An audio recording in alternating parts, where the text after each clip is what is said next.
Bonjour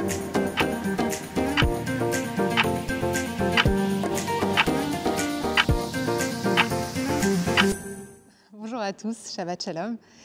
Vaïra est la seconde paracha du Sefer Shemot. Le début de Shemot expose l'instauration de l'esclavage du peuple juif et les prémices de la délivrance à travers la figure de Moshe, qui découvre son rôle de leader et surtout son rôle d'intermédiaire entre Dieu et le peuple. Chacun peut se souvenir de l'événement fondateur du buisson ardent. On sait que Moshe reconnaît entendre la voix d'Hachem, mais qu'il résiste à devenir le vecteur humain de cette transmission. Alors comment ça se passe ? Il rappelle à plusieurs reprises à Hachem être Aral Sfataim, donc avoir la langue lourde, être un mauvais orateur, si bien qu'entre la paracha de Shemot et de Vaïra se succèdent plusieurs dialogues entre lui et Hachem. Alors, Moshe se plaint de son bégaiement et de ses faiblesses d'orateur, et Hachem, lui, l'assure de son soutien, lui promet que ses paroles atteindront les différents interlocuteurs. Il faut noter qu'à aucun moment, Hachem ne promet à Moshe de guérir son handicap ou de faire de lui un meilleur orateur. À la place, il met en place plusieurs choses, donc on va en citer 3.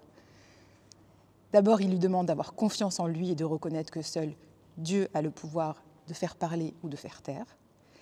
Il s'engage, donc Hachem s'engage à lui enseigner précisément la bonne façon de s'exprimer.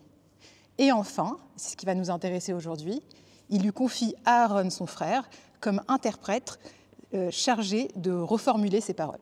À 2 reprises, entre les parachas de Shemot et Vaïra, Hachem va expliquer à Moshe le système de communication qui va être mis en place avec l'aide de son frère pour pouvoir parler à chaque fois soit au Bnei Israël, soit à Paro. Donc, entre Paracha, Shemot et Vaïra, il y a 2 dialogues qui se font écho. Donc, je vais vous les citer.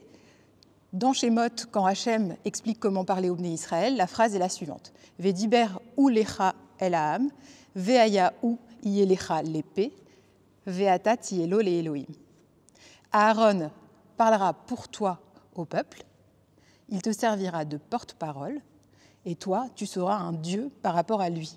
Comme vous l'entendez, le texte utilise le mot Elohim pour parler de Moshe, alors que, nous le savons tous, c'est un terme qui signifie Dieu. Rashi explique que cela signifie qu'il sera en fait une sorte de rave, un maître pour Aaron. Quant au terme P, donc celui qui est utilisé pour parler du rôle de Aaron, Rashi va le traduire comme un rôle de prononciateur, donc mélitz. Dans la paracha Vaïra, Hachem utilise une structure qui va être très proche pour expliquer à Moshe comment communiquer cette fois avec Paro. Alors je vais vous lire le pasouk. Vayomer Hachem el Moshe, Re, netaticha Elohim le Paro, ve'aron achicha, iye neviecha. Donc voici, je vais te positionner comme un Dieu auprès de Paro, et ton frère sera ton prophète. Nous retrouvons cette fois encore le mot Elohim associé à Moshe. Ici, Rashi va le traduire un petit peu différemment, même assez différemment, puisqu'il dit que c'est Shofet Vérodé, un juge qui punit. Et le mot, donc, Navi, qui est attribué à Aaron, Rashi va le traduire en disant qu'il vient de la racine Niv, qui est associée aux paroles de prédication et de sermon. Donc, vous voyez qu'entre ces 2 psukim, tout se passe ici comme si le binôme Moshe et Aaron reproduisait exactement la relation qu'il existe entre Hachem et un prophète. En fait, dans cette dynamique, Moshe il va transmettre un message prophétique et Aaron doit le traduire dans une langue aussi fidèle que possible. Cette idée est appuyée par plusieurs commentaires qui insistent sur le fait que Moshe, en fait, ne s'est jamais directement adressé à Pharaon. Ces mots n'étaient audibles que par son frère Aaron, qui, à son tour, en ressortait un discours intelligible. Aaron savait, semble-t-il, s'adapter à ses interlocuteurs.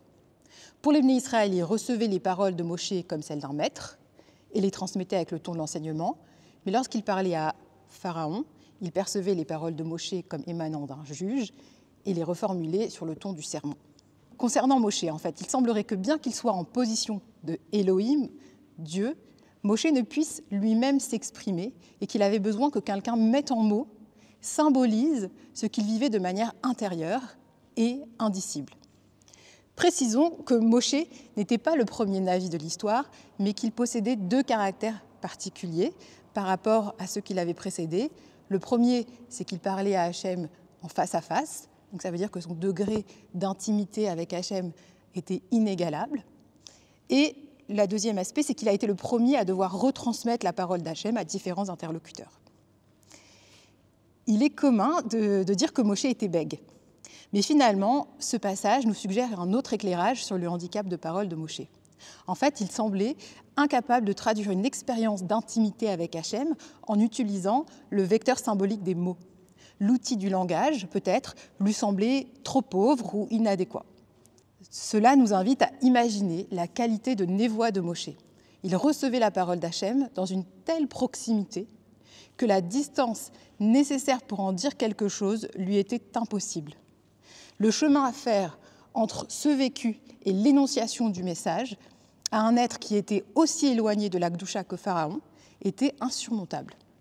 Il lui fallait donc un intermédiaire, comme Aaron, qui lui était sensible à la parole d'Hachem, mais suffisamment distancié pour pouvoir en dire quelque chose. Nous vivons parfois aussi cette incapacité à trouver les mots pour témoigner d'une expérience intense. Par exemple, Elie Wiesel, à la fin de sa vie, disait que malgré les dizaines de témoignages produits sur son expérience des camps, il estimait avoir échoué. Ses écrits lui semblaient trahir ce qu'il en gardait comme trace dans son corps.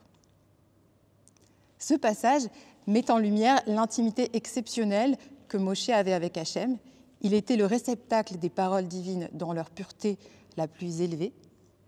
Mais à ses débuts, Moshe ne savait pas comment rendre audible un message d'un tel niveau de transcendance à un interlocuteur éloigné du divin.